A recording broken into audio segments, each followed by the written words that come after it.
So one of the things you said was that it's the working in primary care behavioral health, when you were introduced to the topic, it really kind of struck you for one reason or another. I'm actually really interested to know what reason that was. That's like, when did you know that this was for me?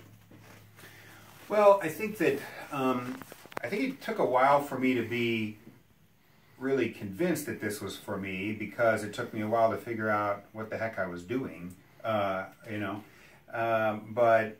I think what really struck me when I first started hearing about integrating primary care into behavioral health is that, or behavioral health into primary care, I think there are a couple things that really stuck out. One is that I always sort of had this nagging sense that there were a lot of people out there with unserved problems, right? Mm-hmm. A hugely unserved population out there of people who have behavioral health problems that aren't getting care.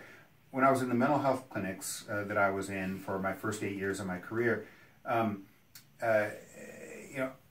sort of had this nagging sense that was going on, that we were missing a lot of people. But it wasn't really hitting me in the face until I got introduced to the primary care world, and I realized that actually all of these people who are failing to get help through the mental health care system are showing up in primary care. And so it seemed to me like primary care just really stuck out as the place where, if you're going to make a difference, primary care is a great place to do it. And so I think the idea about being able to help meet the needs of people who otherwise wouldn't be getting really any help at all really stood out to me when I started learning about primary care.